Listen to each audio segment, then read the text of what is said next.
Amém. Vamos abrir a palavra de Deus mais uma vez. Hebreus.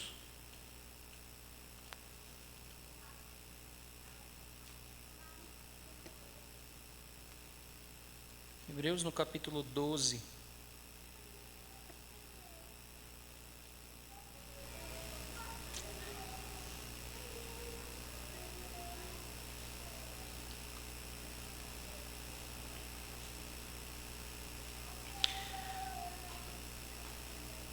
Verso 14 a 17.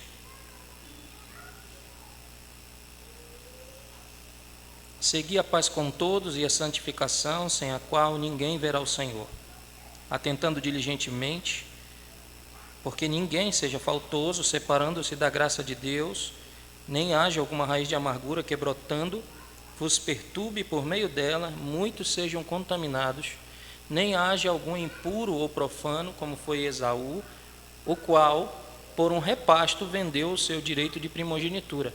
Pois sabeis também que, posteriormente, querendo herdar a bênção, foi rejeitado, pois não achou lugar de arrependimento, embora com lágrimas o tivesse buscado. Vamos orar mais uma vez, buscando a graça do Senhor. Pai, nós te suplicamos que o Senhor, por favor, nos abençoe durante este momento, como já tem nos abençoado até aqui durante todo o dia. Que o Senhor, mais uma vez, por favor, fale conosco e nos edifique, Pai, para a glória e honra do Teu nome. Nós te suplicamos em nome de Cristo, Senhor. Amém. Continuando, irmãos, com a série que nós estamos fazendo, de estudos sobre a jornada cristã. Mais uma vez, recapitulando, nós começamos lá atrás com a conversão, depois falei para os irmãos sobre a vida mudada, aí que quem foi convertido pelo Senhor tem necessariamente uma vida mudada. Nós vamos tocar um pouco mais nesse assunto hoje, mas continuamos falando sobre os tropeços, que também incluirão algumas coisas do que eu falarei hoje. Falamos sobre, a partir dos tropeços, de como então nós devemos viver a vida cristã ouvindo Deus. Nós devemos ouvir a Deus, e nós ouvimos a Deus por meio das Escrituras. Mostrei para os irmãos. Uma outra coisa que nós prosseguimos vendo nessa série foi falando com Deus, Então, como é que eu falo? Por meio da oração.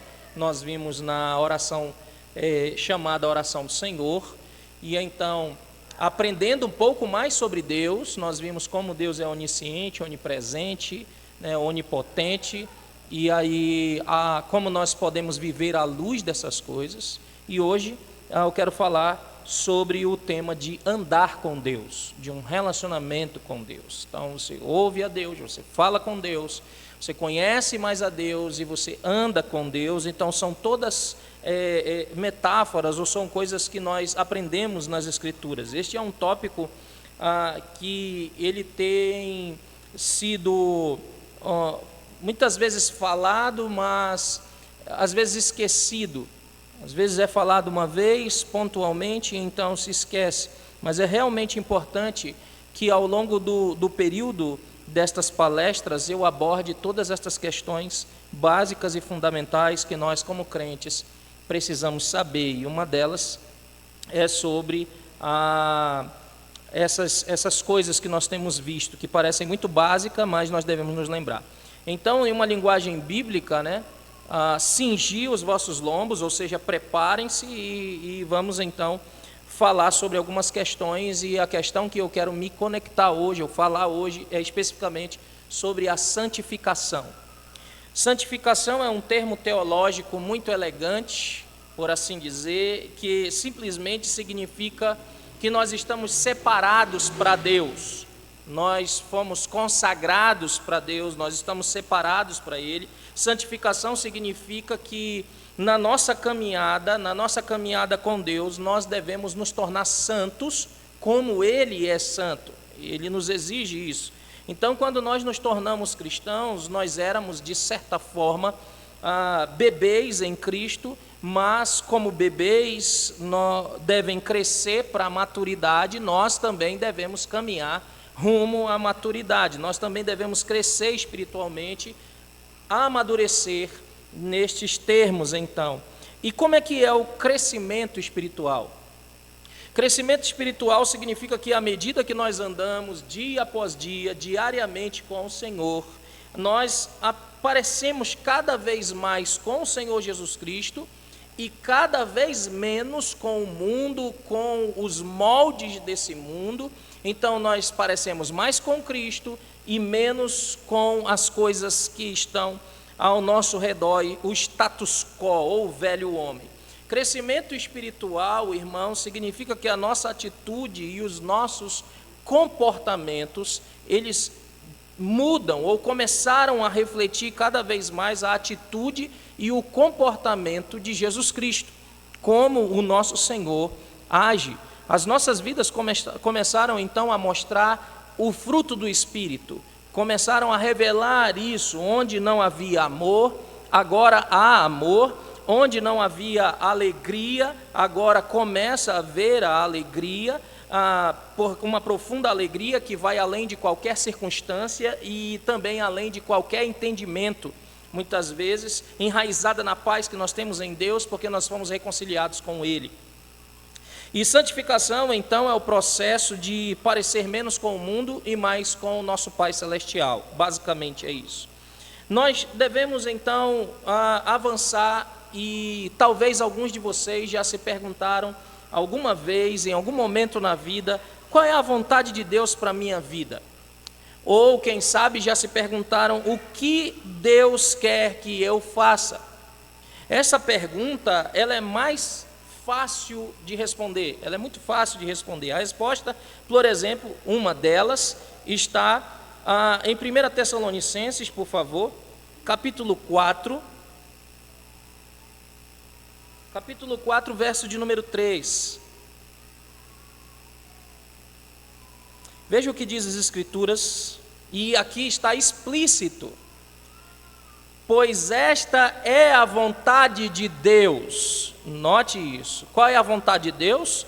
A vossa santificação, que vos abstenhais da prostituição, que cada um de vós saiba possuir o próprio corpo em santificação e honra, não com desejo de lascívia, como os gentios que não conhecem a Deus, e que nesta matéria ninguém ofenda nem defraude seu irmão, porque o Senhor, contra todas estas coisas, como antes vos avisamos e testificamos claramente, é o vingador, porquanto Deus não nos chamou para a impureza, e sim para a santificação. Então note que o texto é muito claro. Qual é a vontade de Deus para a minha vida? A santificação e não a impureza. Santificação e não a impureza. Então o que Deus quer é que passo a passo nós olhemos menos para o mundo, mais para o seu Filho Jesus Cristo e nos pareçamos mais com Ele. Existem muitos versículos que falam sobre santificação, e um dos meus favoritos é Romanos 12. Vamos a Romanos 12. Romanos 12, verso 1 e 2, onde Paulo diz à igreja de Roma o seguinte: rogo-vos, pois, irmãos, pelas misericórdias de Deus, que apresenteis o vosso corpo por sacrifício vivo, santo e agradável a Deus, que é o vosso culto racional. E não vos conformeis com este século, mas transformai-vos pela renovação da vossa mente, para que experimenteis qual seja a boa, agradável e perfeita vontade de Deus. Então esta é a vontade de Deus para as nossas vidas: olharmos para o que Deus fez em toda a sua misericórdia, em toda a sua graça, ao nos salvar, e responder da seguinte forma: eu dou tudo o que eu sou como sacrifício a Ti. Meu desejo é não ser conformado com este mundo, é permitir que o Senhor me molde e que eu seja transformado como Cristo é, não transformado pelo legalismo ou por todas as outras regras que eu devo seguir, mas ser transformado de dentro para fora com a renovação da minha mente, como está dizendo o texto, minha mente renovada, os meus conceitos renovados, se mostrando que isso é real na minha caminhada, nas minhas ações diárias. Então, conforme eu vou caminhando, conforme eu vou prosseguindo, essas coisas vão se tornando cada vez mais claras. Isso é santificação. Então, assim é como a nossa caminhada deve parecer, como que deve ser. E o impressionante é que nessa caminhada, como nós estamos andando com Deus, nós então começamos com o conceito de santificação, vendo o que é santificação, qual é o desejo de Deus para nós, como nós devemos andar. E é impressionante que, porque nós, muitas vezes, nos acomodamos, somos negligentes com a nossa busca pela santificação, Deus provê, então, certas circunstâncias que serão instrumentos de santificação para a nossa vida. E a pergunta prática sobre santificação é, obviamente, iniciamos o processo de crescimento espiritual e maturidade espiritual, nós já iniciamos isso, se somos crentes, sim, já iniciamos esse processo. Mas, como eu disse, às vezes as pessoas negligenciam a continuada, ou esse processo ser contínuo. Nós começamos a mudar e parecer menos com o mundo e mais com Jesus Cristo. No seu amor, na sua graça, na sua misericórdia, no seu poder soberano, o Senhor Jesus, o que é o Rei dos Reis, o Senhor dos Senhores, o nosso Pai Celestial, o Deus Todo-Poderoso, amoroso, Ele provê certas circunstâncias que, como já disse, são instrumentos de santificação. E não se engane, essas circunstâncias, elas são difíceis de serem enfrentadas, mas elas são instrumentos de santificação para a nossa vida. Então, para nossa ajuda em nossa caminhada, Deus provê isso. Deus provê para nos ajudar, para que nós nos tornemos cada vez mais parecidos com o Senhor Jesus Cristo. Um bom Deus amoroso, todo-poderoso, Ele provê circunstâncias difíceis para a nossa vida. Então, Ele proverá acidentes. Dificilmente você vai ouvir no meio evangelical isso, né? Deus provendo acidente para me santificar? Sim, pode ser, não é uma regra, estou dizendo, pode ser que Ele proveja por meio de um acidente. O Anderson já está dizendo ali, Deus fez isso comigo, né? Então, por meio de um acidente, por meio de doenças, talvez pelo desemprego, e além de todas as coisas aparentemente ruins que nós categorizamos, Deus então provê ainda mais que em algum momento nós possamos ser perseguidos por causa da nossa fé, para que nós então cresçamos em santificação.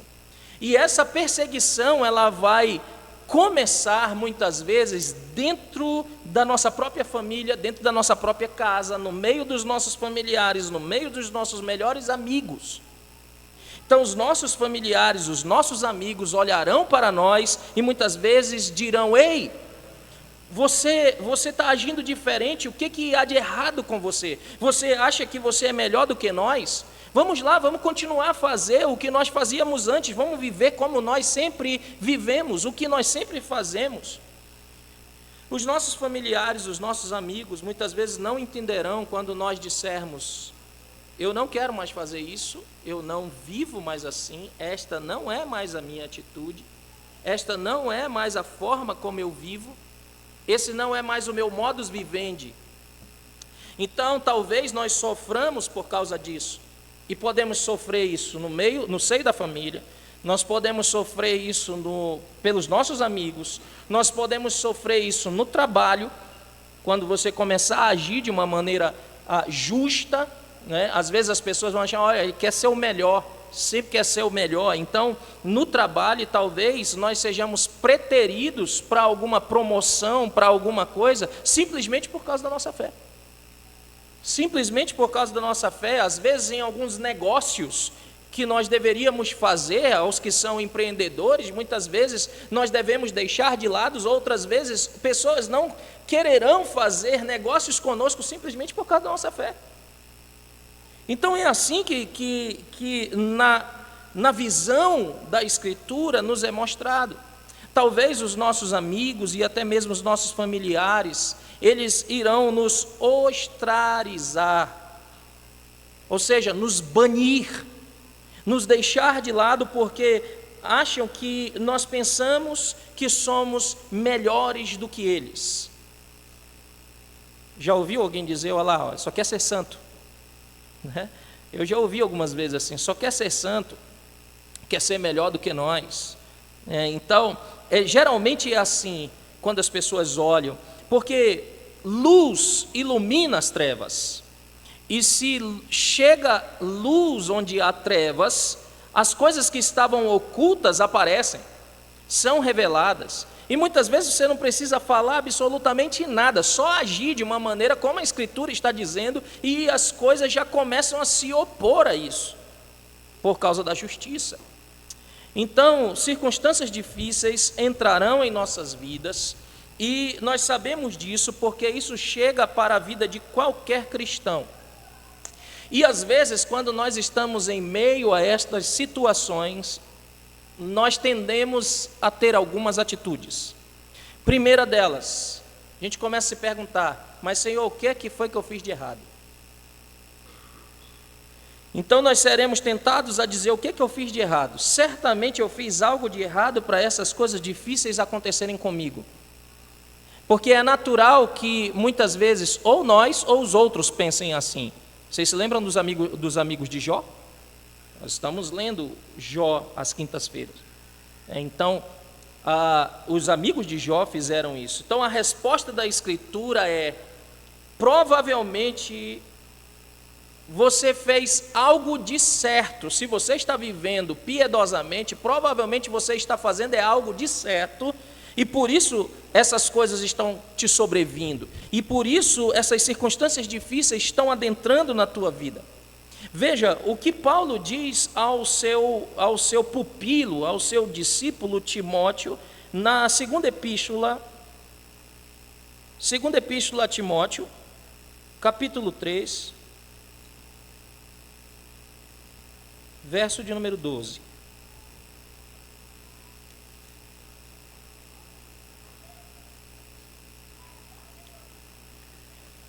Ora, todos quantos quiserem viver piedosamente em Cristo Jesus, serão o quê? Perseguidos. Se quer viver piedosamente, perseguição. Piedade está para a perseguição, como a perseguição está para a piedade. Então, o mundo odeia o nosso mestre, e ele já nos deixou bem claro isso no Evangelho, segundo escreveu João. Odeia. Só há duas classes de pessoas no mundo: aqueles que amam o nosso mestre e aqueles que odeiam o nosso mestre. Aqueles que se submetem aos seus mandamentos e aqueles que se rebelam contra eles. Não há meio termo. Às vezes a gente até categoriza, né, os simpatizantes do Evangelho.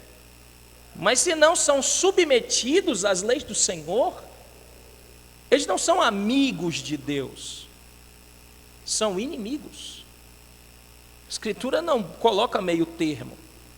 Então veja, o mundo odeia, e Jesus disse: se eles odiaram a mim, vos amarão?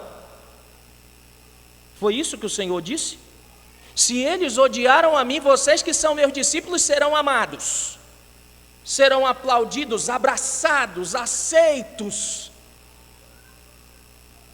Se eles odiaram a mim, odiarão a vocês também. O Senhor já nos ensinou isso.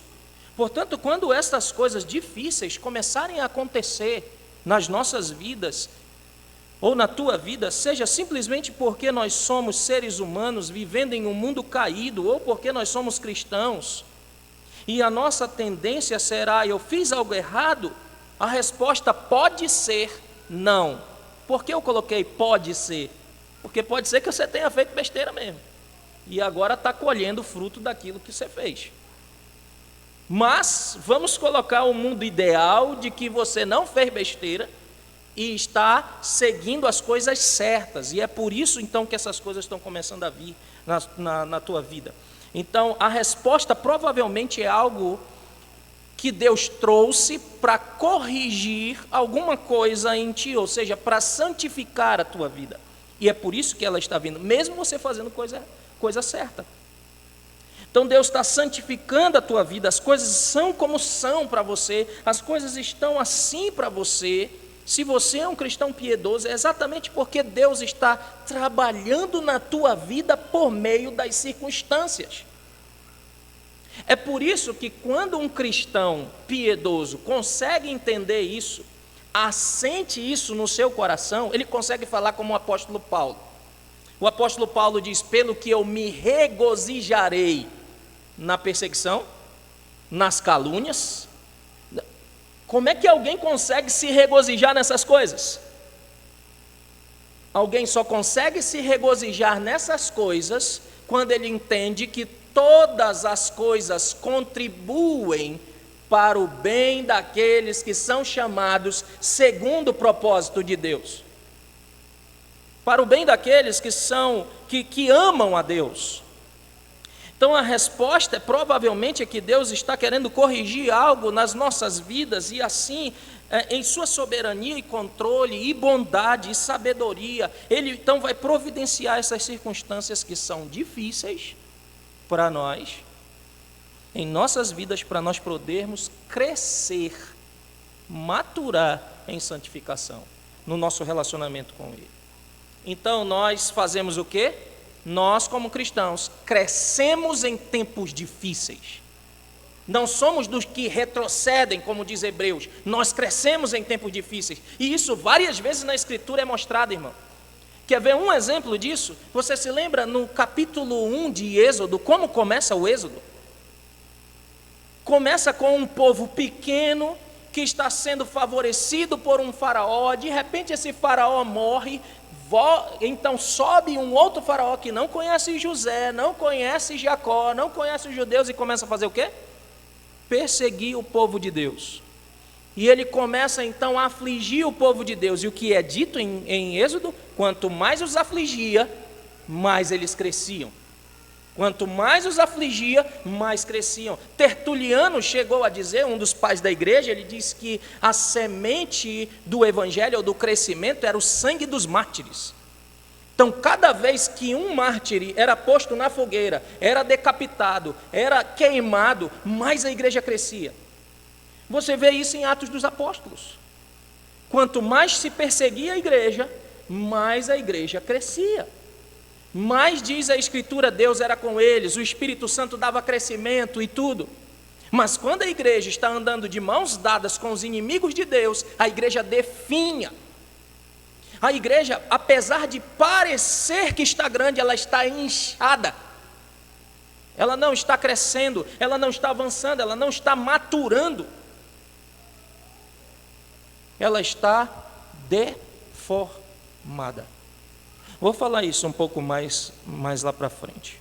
Mas quando os tempos são bons, normalmente, nós estagnamos e nos negligenciamos em muitas coisas. Normalmente, quando as coisas estão tudo bem, é triste, mas é verdade. Quando o casamento está bom, quando a família está bem, o trabalho está indo tudo bem, o carro não está quebrando em nada, nós não estamos precisando absolutamente nada financeiramente, estamos estabilizados, não há qualquer lado da casa para ser pintado, não há nada para ser trocado, está indo tudo tranquilo, dificilmente nós tendemos a crescer nessa época. E é impressionante porque era a época, ou é a época mais favorável para nós crescermos. Veja, se uma planta tem tudo favorável para que ela cresça, não é o natural que ela cresça? Cresça forte, cresça robusta, cresça bem.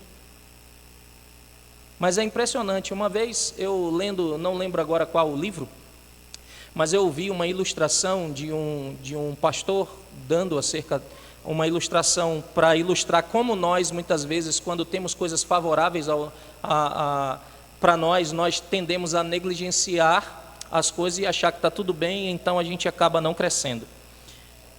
Ele falou que havia um certo homem velho que recebeu o seu neto em casa, recebia muitas vezes, o seu filho vinha trazer o seu neto, e ele gostava então de conversar bastante com o seu neto.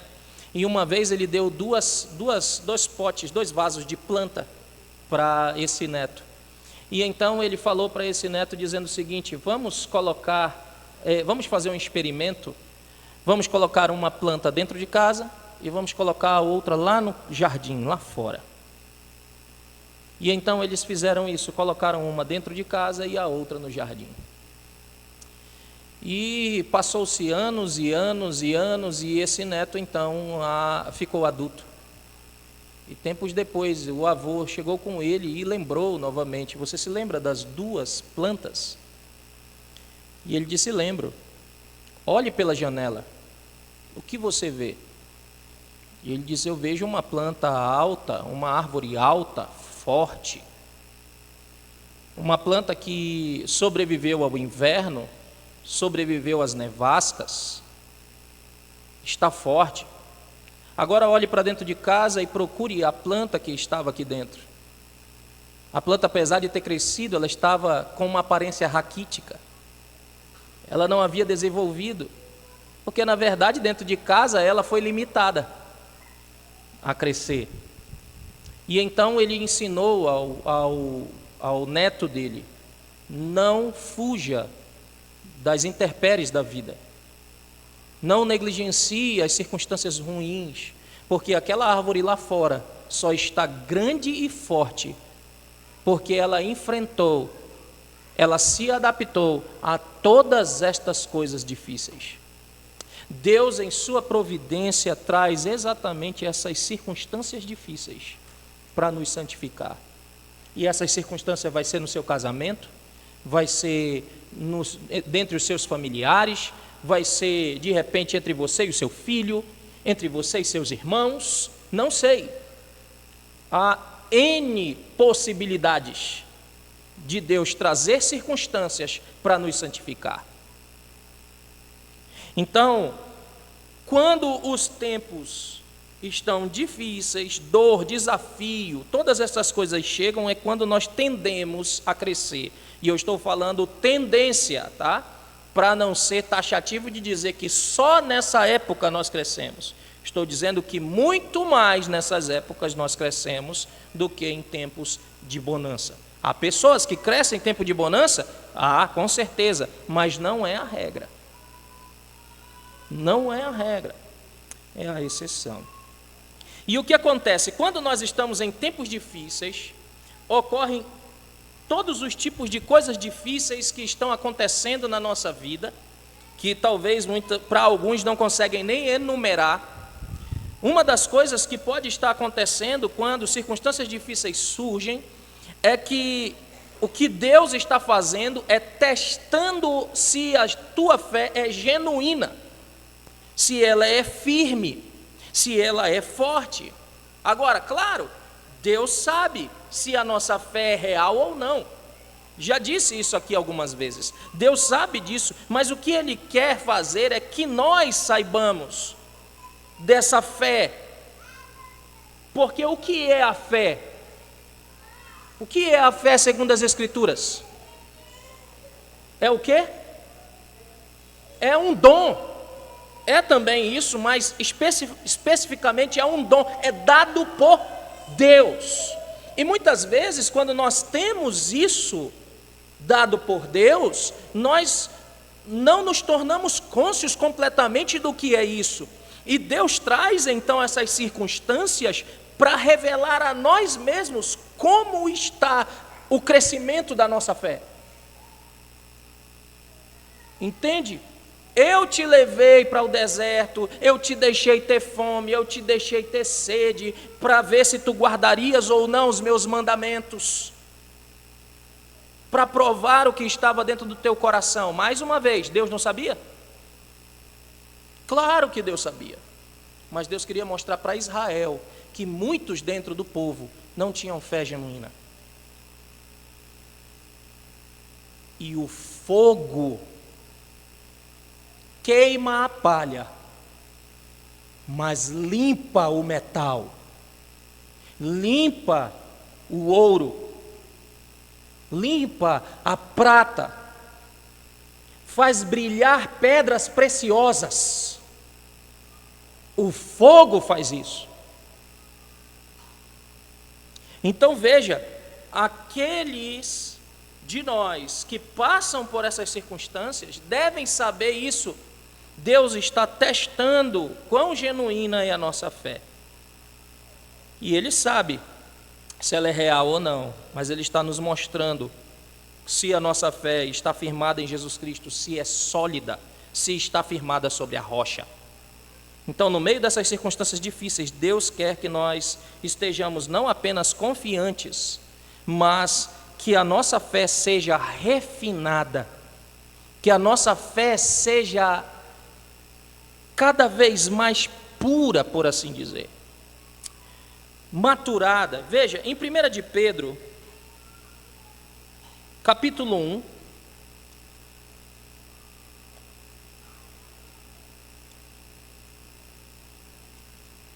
versos número 6 e 7.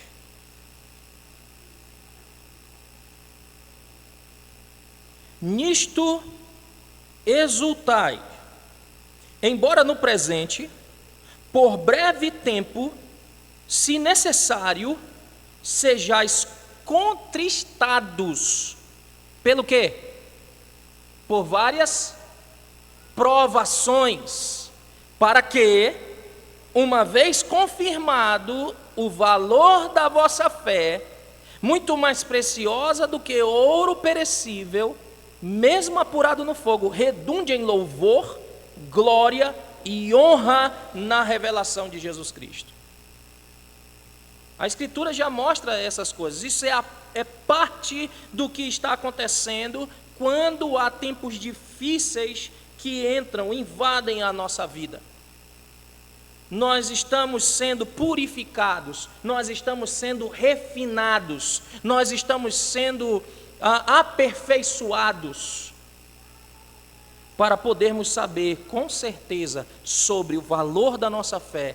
E o resultado disso é o que? Diz Pedro, redundância ou redunde em louvor, glória e honra na revelação de Jesus Cristo. Então, o resultado disso é louvor a Deus, é glória a Deus, porque nós sabemos que a nossa fé é genuína e real, e foi Deus quem nos mostrou isso por meio das circunstâncias.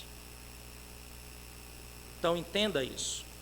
Quando coisas difíceis entram, invadem na nossa vida, as nossas circunstâncias, o que Deus às vezes está fazendo é simplesmente produzindo em nós um caráter ainda melhor.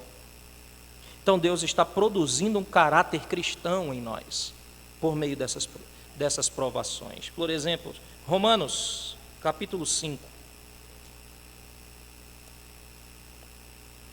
Romanos capítulo 5, verso 3.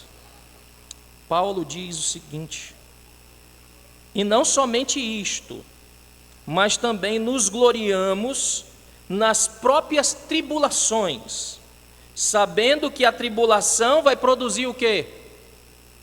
Produzir o quê? A perseverança, experiência. A experiência, esperança. Ora, a esperança não confunde, porque o amor de Deus é derramado em nosso coração pelo Espírito Santo que nos foi outorgado. Começou na tribulação, fortalece, cresce. Então a vida cristã, irmãos, entenda, é um processo. Santificação é um processo. Eu não conheço nenhum cristão, ou nenhum de nós que quando se tornou cristão, olhasse para o sofrimento e dissesse: sim, isso é sobrenatural, isso é Deus quem está trazendo para mim. Geralmente nós não falamos isso, né? Especialmente quando somos novos na fé. Então a caminhada cristã é isso, uma caminhada, uma jornada, um processo, e nós devemos dar um passo de cada vez, um passo de cada vez. E à medida que nós avançamos nesse processo, à medida que nós avançamos nessa caminhada, nós aprendemos a nos alegrar nas tribulações. Nós aprendemos a nos alegrar nas lutas, nas perseguições, nas calúnias. Outro dia eu conversando com um pastor, ele estava dizendo: meu irmão, a minha maior alegria seria se uma igreja me expulsasse por causa da pregação.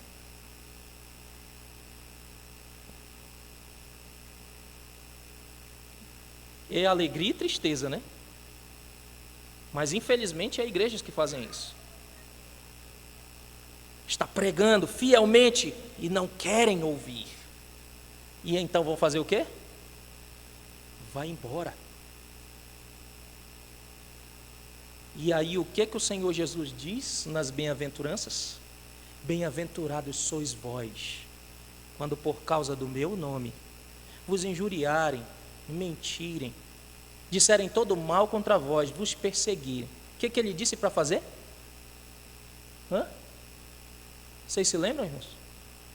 Estou achando que não lembra. Mateus 5. Você precisa conhecer a palavra do nosso Senhor, porque isso vai te fortalecer no dia da angústia. Capítulo 5 de Mateus, verso 10 em diante. Bem-aventurados perseguidos por causa da justiça, porque deles é o reino dos céus. Bem-aventurados sois, quando, por minha causa, vos injuriarem, vos perseguirem, e mentindo disserem todo mal contra vós. O que você tem que fazer? Regozijai-vos e exultai. Por que você tem que fazer isso? Verso 12. Por quê? Porque é grande o vosso galardão, grande é a vossa recompensa nos céus. Porque você não está sozinho nisso, ele diz, porque assim perseguiram os profetas que vieram antes de você.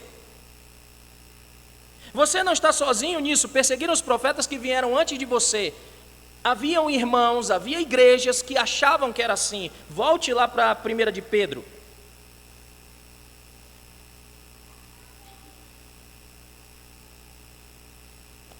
1 de Pedro, no capítulo 5. Quando Pedro está terminando essa epístola, veja no verso de número 5 em diante, quando ele vai falar de humildade, vai falar todas essas coisas, veja o que ele diz: rogo igualmente aos jovens, sede submissos aos que são mais velhos, outros sim no trato de uns com os outros, cingindo-vos todos de humildade, porque Deus resiste aos soberbos, contudo aos humildes concede a sua graça. Humilhai-vos, portanto, sob a poderosa mão de Deus, para que Ele, em tempo oportuno, vos exalte. Ou seja, era uma igreja que estava sofrendo. Lançando sobre Ele as vossas ansiedades, ou a vossa ansiedade, porque Ele tem cuidado de vós. Sede sóbrios e vigilantes, o diabo, vosso adversário, anda em derredor como leão que ruge procurando alguém para devorar. Resisti-lhes firmemente na fé. Agora veja, resista certo de quê? Olha o final do verso de número 8. Certos de que sofrimentos iguais aos vossos estão se cumprindo na vossa irmandade, onde? Espalhada pelo mundo. Não é só você que está passando essa situação por causa do Evangelho, não. Não é só você isolado que está passando essas coisas porque você está santificando, Deus está santificando a tua vida.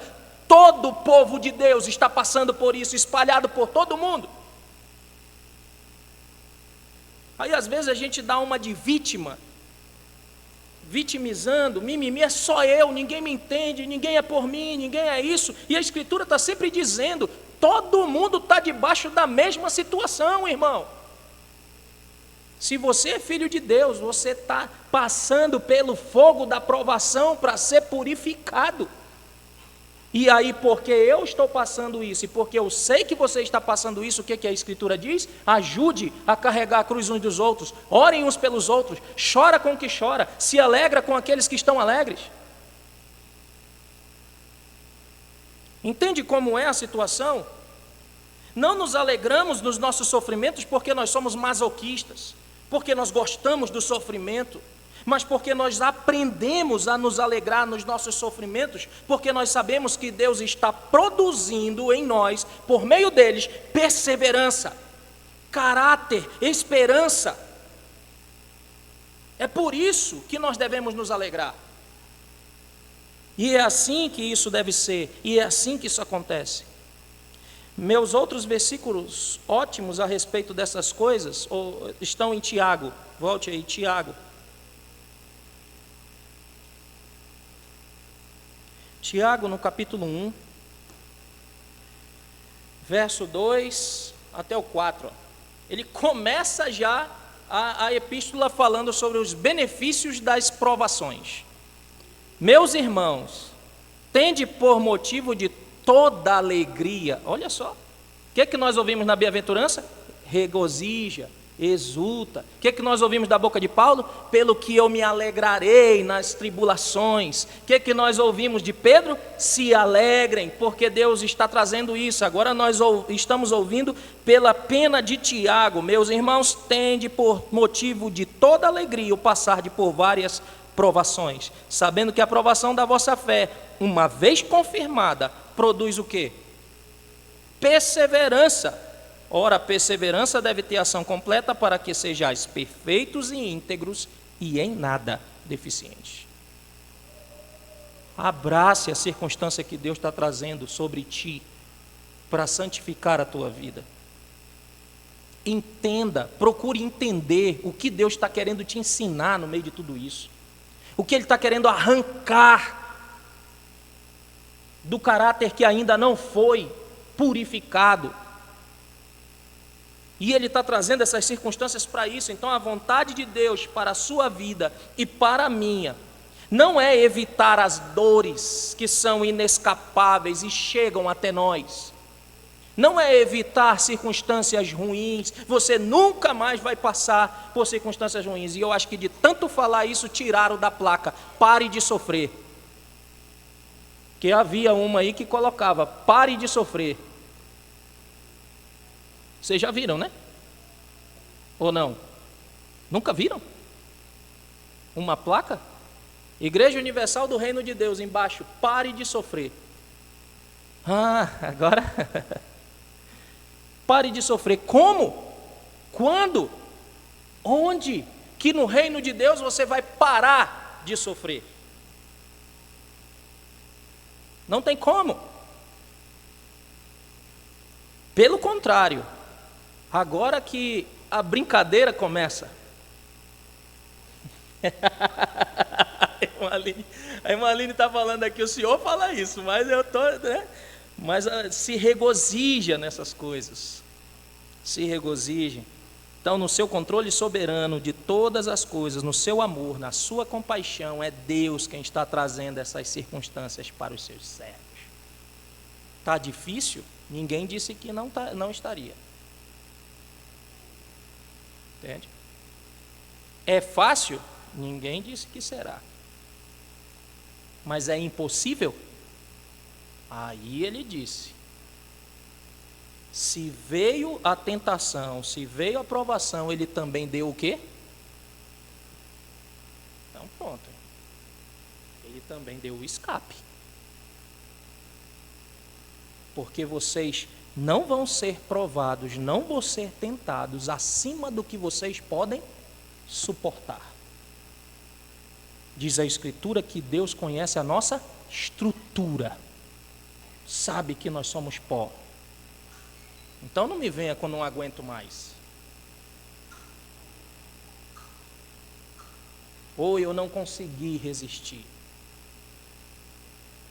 Se és filho de Deus, tem a habitação do Espírito Santo, tenha certeza que você tinha toda a capacidade dada por Deus para vencer. Se não venceu, Ele vai te ensinar por meio dessas coisas.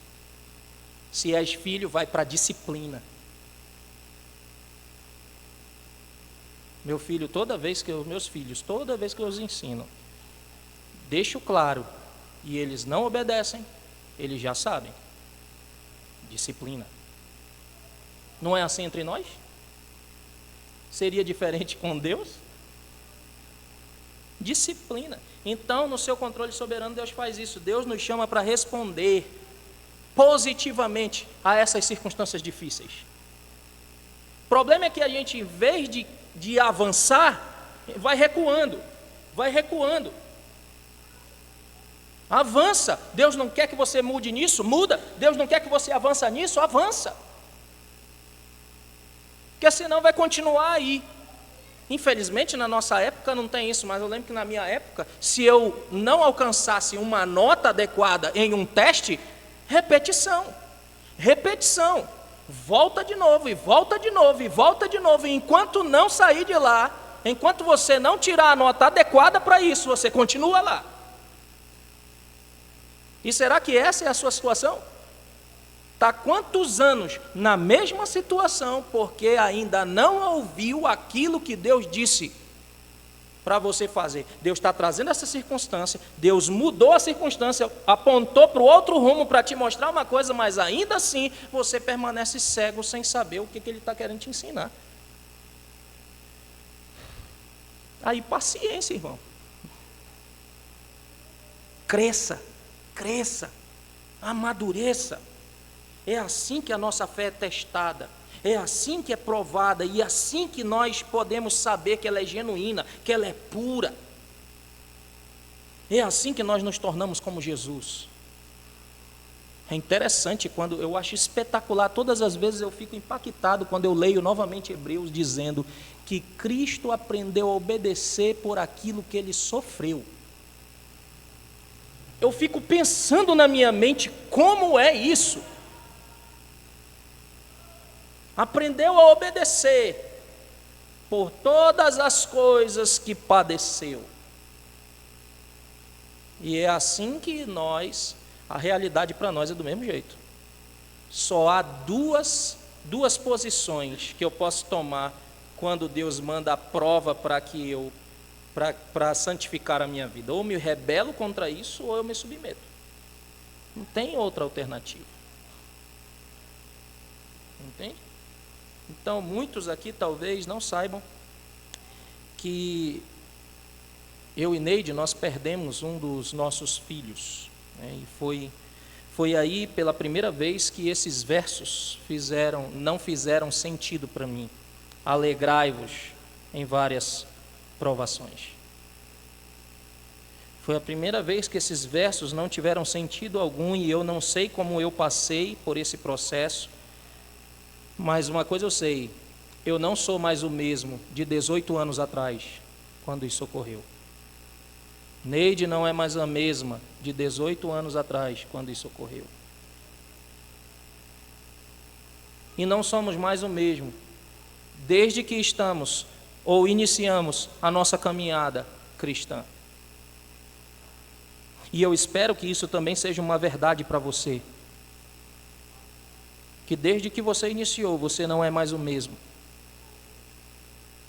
Porque Deus trabalhou na sua vida. E isso só é possível por causa do controle soberano de Deus, das circunstâncias, das coisas que acontecem conosco. Por sua graça, por sua misericórdia, que nos guarda, que nos mantém em pé, ou que nos permite cair.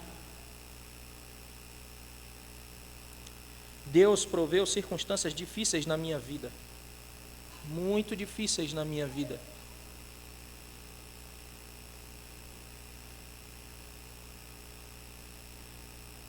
E muitas vezes nós não entendemos essas circunstâncias. Muitas vezes nós, quando estamos nelas, nós estamos no olho do furacão e não conseguimos ver a saída. Mas uma coisa nós devemos saber: na tempestade da vida, mantenha-se firme. Nas tempestades, mantenha-se olhando para Ele, porque senão você afunda. Mantenha-se olhando para aquele que encarnou e nos mostrou pelos seus passos, pelas suas pisaduras, o que nós devemos fazer, como nós devemos fazer, como nós devemos ser. E foi isso que tenho feito até hoje. É isso que tenho feito e aqui estamos hoje. E isso significa que temos pelo menos mais uma criança esperando na igreja triunfante a nossa chegada. Quando situações difíceis entram nas nossas vidas, irmãos, a pergunta é: como nós vamos responder a isso? Essa deveria ser a nossa pergunta, não por que isso está acontecendo. A pergunta deveria ser reformulada e ser dita: como eu vou responder a isso? Porque se eu estou ciente de que Deus traz todas as coisas para o meu bem, então eu tenho que perguntar: como é que eu vou responder a isso? Eu tenho que perguntar: o que Deus quer me ensinar?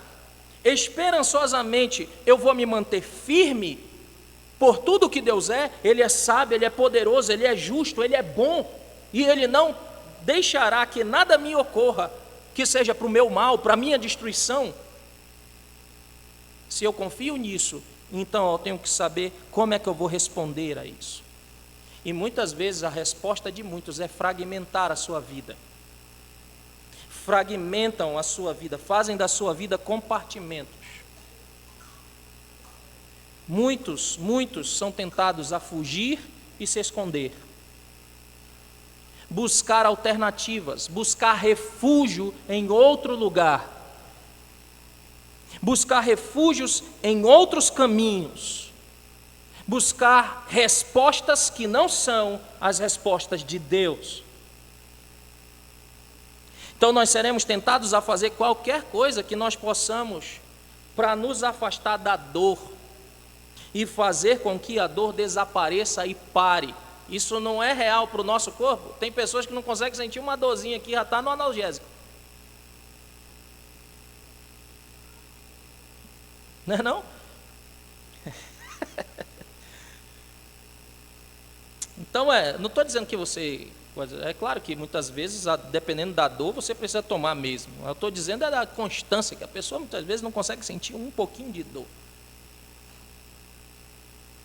Eu brinco com a Neide que eu disse que eu já senti uma dor pior do que a de parto dela. Então que ela fique na dela, que eu já senti muito mais dor do que ela. No ranking das dores, diz que a pancreatite é pior do que a dor de parto. Então... E a dor também da pedra no rim, se alguém já sentiu, também é pior do que a dor de parto. Então veja aí como é. Mas enfim, eu não estou falando disso, eu estou usando isso para uma ilustração espiritual. Da mesma forma, as pessoas elas não querem hoje passar por isso. Nós estamos vivendo em uma época em que as pessoas querem cada vez mais dopamina. Dopamina. Que é o prazer. E como qualquer coisa no nosso corpo,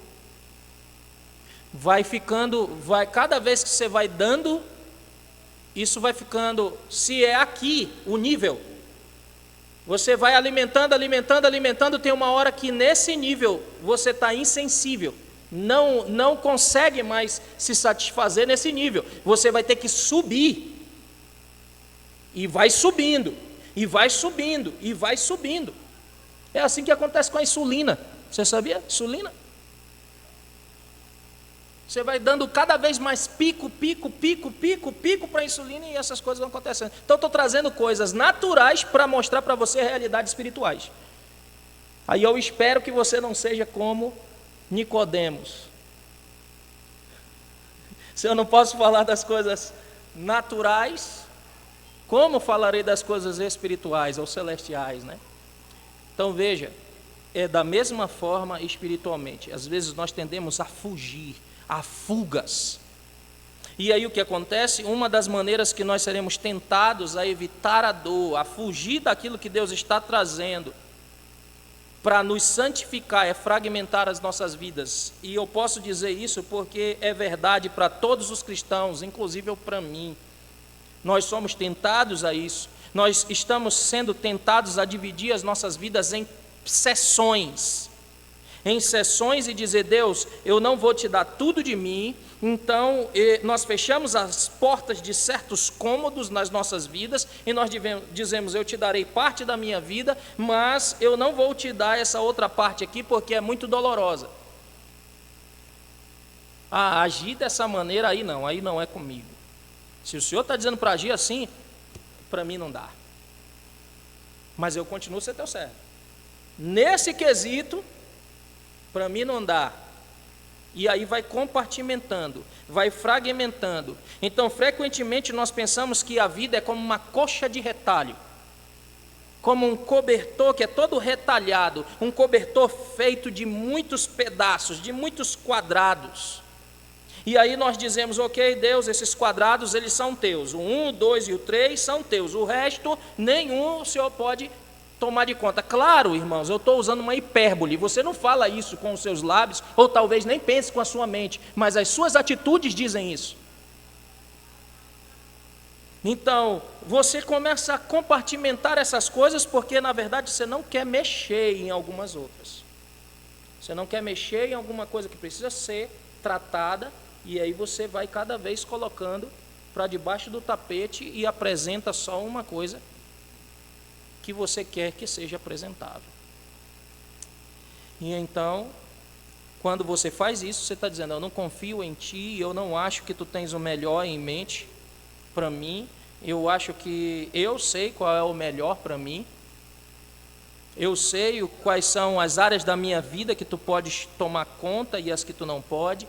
Então a vida se torna uma pequena coxa de retalhos.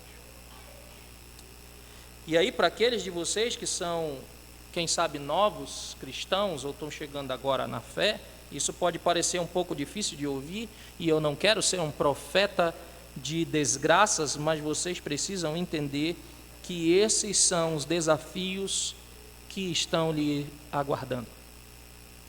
Nessa jornada, esses desafios virão, uma hora ou outra eles chegarão. E veja, como é que nós, deixa eu dar exemplos mais concretos de como é que nós fazemos isso, como é que nós fragmentamos a nossa vida. Nós tendemos a fragmentar o nosso tempo. Fragmentamos o nosso tempo, e a pergunta é: o que vai acontecer quando você for tentado a fragmentar a sua vida? E uma das respostas que você vai dar é fragmentar o seu tempo. Como? Muitas vezes você será tentado a dizer: eu vou dar essa parte da coxa de retalho. Essa parte da coxa de retalho é o domingo. Domingo eu vou para a igreja. Segunda, terça, quarta, quinta, sexta e sábado, o Senhor não tem nada a ver com o que eu faço. Ou as coisas que eu faço não tem nada a ver com o Senhor. Mas domingo é sagrado, é seu. Eu me lembro de quando eu era um novo convertido, eu várias vezes fazia isso. Domingo eu estava na igreja e estava pedindo perdão a Deus, estava dizendo: Senhor, fazendo compromissos com Deus, dizendo: eu não vou mais agir como eu estou agindo, eu não vou mais falar essas coisas que eu falo, eu não vou mais me acompanhar com quem eu me acompanho. E na segunda-feira, quando eu estava no colégio, eu estava fazendo as mesmas coisas que eu prometi não fazer no domingo. Eu já havia esquecido. Porque fora desse ambiente é que nós somos chamados para ser cristãos. Aqui é fácil. Aqui todo mundo olha para você, está na mesma fé, está na mesma sintonia, está na mesma coisa, mas quando você vai para um ambiente de trabalho onde as pessoas não pensam como você, onde as pessoas estão abraçando todas essas coisas que a cultura está colocando, quando você vai para dentro do teu lar, quando tem as intrigas, quando tem as brigas, é lá que você precisa ser cristão. É lá que você precisa agir como um. Vocês se lembram do que eu falei domingo ou quinta-feira passada? A estrutura do culto é exatamente essa. Quando ele diz que a graça do Senhor seja com você, é Deus te despedindo agora para a tua peregrinação, onde você vai precisar ser de fato um cristão. É lá, nos teus negócios, nas tuas palavras, no teu tratar com quem quer que seja. É lá. É lá que tu precisas ser um cristão. Porque aqui, irmão, eu posso olhar para todos vocês e dizer: Está todo mundo vindo aos cultos, está todo mundo sentadinho ouvindo, estão prestando atenção na palavra, tudo ok. Mas fora daqui é que é o negócio. Então a coxa de retalho, eu começo a fragmentar o meu tempo. Outra coisa, quer ver um outro exemplo? Eu fragmento o meu dinheiro. Eu fragmento o meu dinheiro, que é outra coisa que eu sou tentado a fazer. Entenda que Deus, Ele não precisa do seu dinheiro, porque tudo é dele. Salmo 24, ao Senhor pertence a terra e tudo que nela se contém, tudo. O Salmo 50, quando ele pediu para o povo oferecer sacrifício, o povo achava que Deus se alimentava de carneiros, ou de bodes, ou de bois. Aí ele diz, tu achas que eu me alimento disso? Se eu tivesse fome, tu acha que eu te pediria? Tudo é meu, ele diz para o povo, tudo. E o povo estava fazendo a mesma coisa, fragmentando a sua vida, fragmentando essas áreas. E aí entenda que Deus, Ele não precisa do seu dinheiro, porque é tudo dele, mas Jesus diz, onde está o teu tesouro, aí vai estar o teu coração. Tu não pode ter dois senhores, disse o nosso Senhor. Então, novamente, esta será uma tentação. Nós vamos fragmentar o nosso dinheiro, o nosso tempo. No caso, como estamos falando do dinheiro, então vamos pegar isso aqui, não é muito, mas esse aqui é o estilo de vida que a gente começa a pegar e damos esse troco para Deus. Tudo é dele, mas a gente dá o troco. Tu sabes que eu estou te dando com sinceridade, tu deverias estar feliz por isso.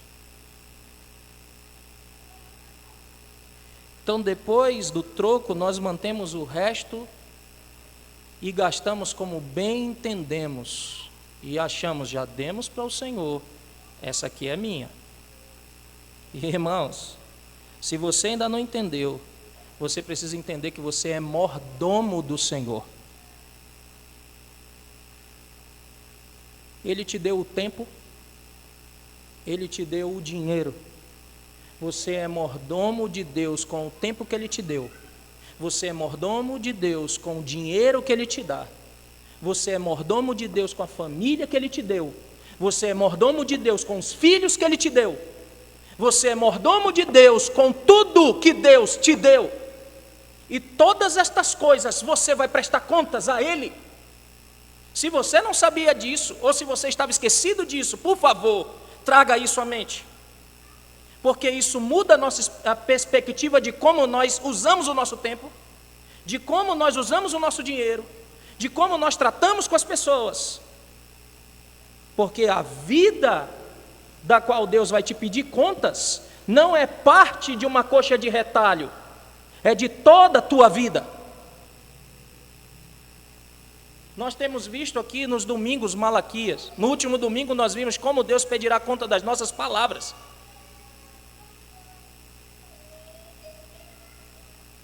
Então entenda, irmãos, entenda isso. Outra forma de nós fragmentarmos é as nossas afeições. Nós fragmentamos as nossas afeições nessa situação, nesse quadrado. Eu vou amar a Deus, em outras áreas da minha vida não. Nesse quesito eu vou amar meus irmãos, nesse outro não. E eu vou fragmentando, fragmentando cada vez mais áreas da minha vida. E nesse sentido, eu não estou obedecendo que o Senhor disse nos primeiros 4 mandamentos. O resumo dos primeiros 4 mandamentos, qual é? Amarás o Senhor teu Deus de todo o teu coração, não comparte dele. De toda a tua alma, não comparte dela. E esse todo é exatamente para dizer que é tudo, não é pedaço. E o nosso grande problema é que nós herdamos essa praga do catolicismo romano, que acha que são partes que são sagradas e a outra parte é secular. Isso daqui não tem nada a ver com aquilo que a Bíblia está definindo, isso aqui tem a ver com o que a Bíblia está definindo, isso é uma praga. Isso é um erro, é uma heresia que a Escritura não sustenta.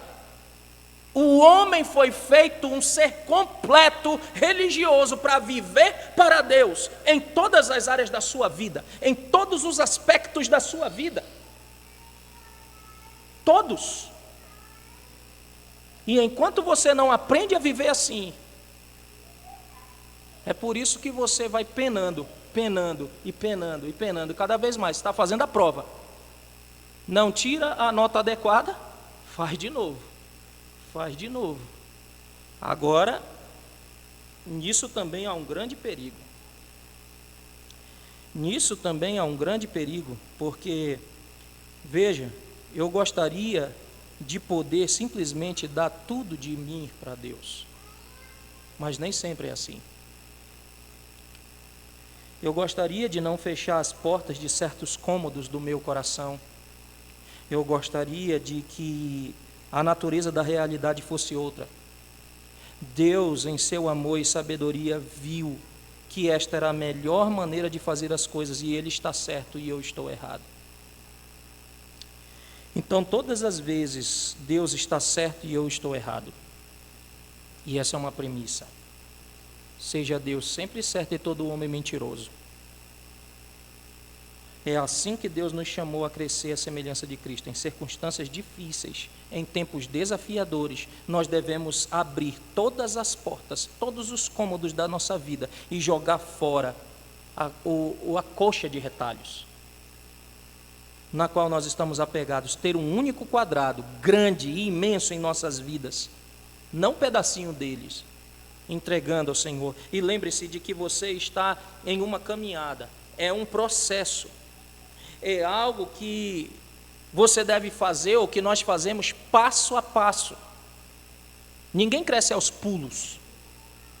É passo a passo. Então, às vezes, nós teremos 2 ou 3 desafios, mas frequentemente nós temos pelo menos um desafio em nossa vida por vez. E isso, graças a Deus, pela providência divina. Porque, às vezes, quando vem mais de um para alguém, ele fica louco. Não consegue lidar com essas coisas. Então é impressionante como Deus diz: ok, Janderson, hora de lidar com essa questão na sua vida, você não consegue lidar com isso, e então Ele começa a providenciar circunstâncias nas quais eu vou passar, e essas coisas vão ser então aperfeiçoadas em mim. Na verdade, muitas vezes nós reagimos de uma maneira como não deveríamos reagir quando Deus quer que nós reajamos, ou como Ele quer que nós façamos, e então nós vamos para outra circunstância, até aprendermos como obedecê-lo, como viver diante dEle. Então a pior coisa que nós podemos fazer quando esses desafios aparecem é fragmentar a nossa vida. A pior coisa é pegar e dar pedaços a Deus, porque Ele é o mestre e nós somos os discípulos. Ele é o Senhor e nós somos os servos. Paulo diz aos Coríntios que nós devemos glorificar com tudo o que temos, incluindo os nossos corpos. Você se lembra de Romanos 12? Incluindo os nossos corpos. Jesus deu tudo de si, a ti e a mim, tudo, sem reservas. Então Ele espera nada menos de volta, tudo. E eu acho que é por isso que Ele nos chama de discípulos ou de seguidores. Jesus nos chama de discípulos porque Ele quer aprendizes totalmente dedicados e submissos. Totalmente. Então, esse é o único tipo de colheita que Ele deseja.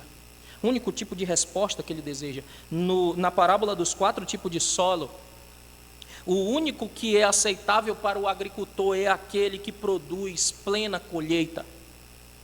O único. Então, assim também na área do discipulado, a única coisa aceitável para Deus é um discípulo totalmente dedicado e submisso a Ele. Há versículos que nos dizem isso em toda a Bíblia. No que eu considero o versículo mais importante sobre discipulado, Jesus diz o seguinte, em Marcos 8, 34.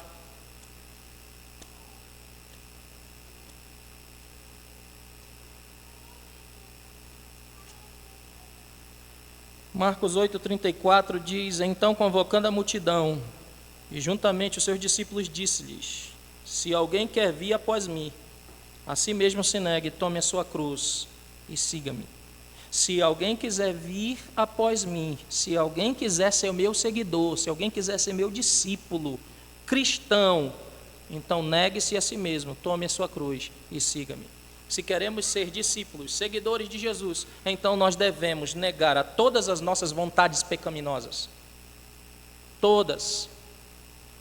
Devemos dizer não a nós mesmos, e então todos os dias nós devemos viver como aqueles que foram crucificados para as suas próprias vontades.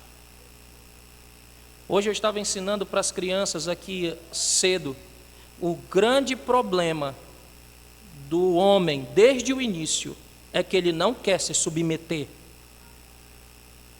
Você vai ser igual a Deus.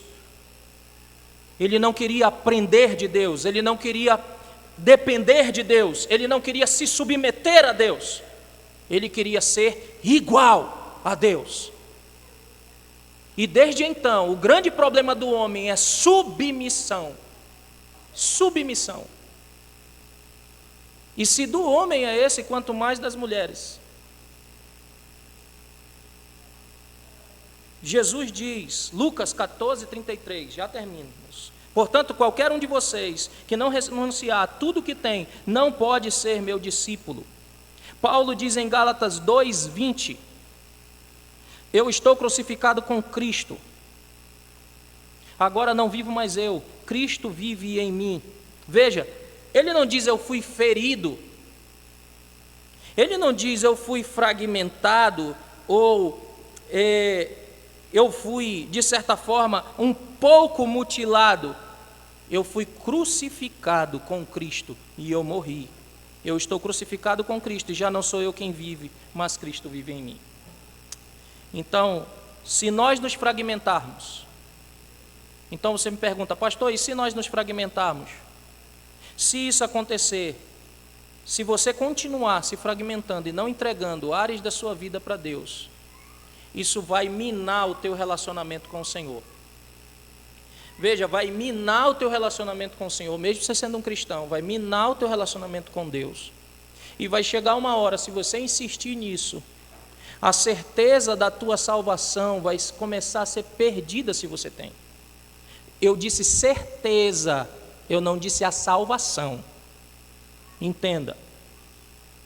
Então, a certeza, aquela coisa, já viu crentes que lutam com a certeza da sua salvação?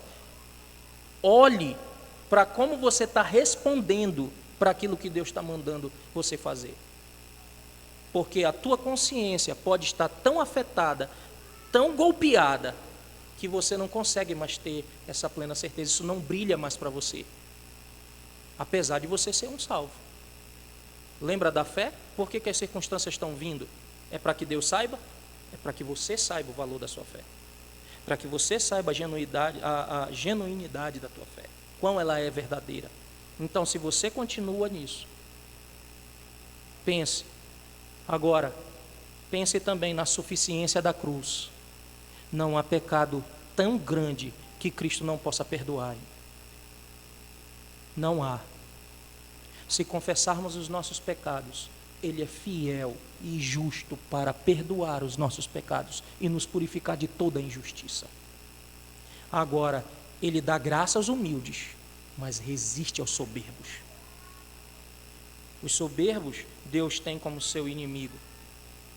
Se nós não dermos tudo o que nós temos para Ele, então nós estamos nos demonstrando cada vez mais que nós não somos filhos, somos ainda seus inimigos. Portanto, irmãos, que nós possamos cada dia olhar para isso e crescer em santificação, abraçando cada uma das coisas que Deus tem enviado para nós nos nossos dia a dia, no meio da família, no trabalho, em qualquer outra coisa, para que nós possamos crescer na fé do Senhor Jesus Cristo, porque Ele disse, nunca, jamais eu vou te abandonar, jamais eu te deixarei. Ele disse que estaria conosco todos os dias até a consumação do século. Bendito seja Deus por isso. Vamos orar? Senhor Deus, eu te louvo porque em meio aos nossos fracassos, em meio às nossas trevas, e em meio aos momentos dos nossos desesperos, Tu permaneces ao nosso lado. Mesmo conhecendo cada uma das nossas fraquezas, ainda assim, o Senhor não nos abandona.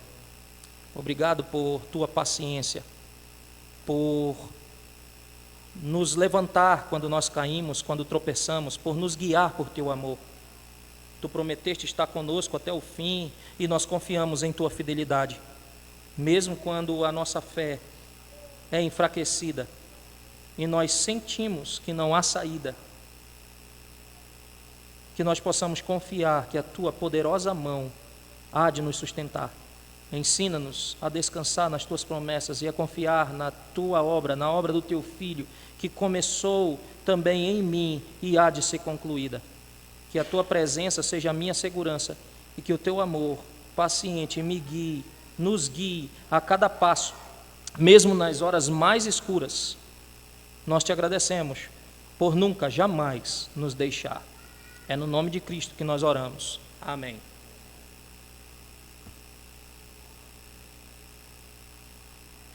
Irmãos,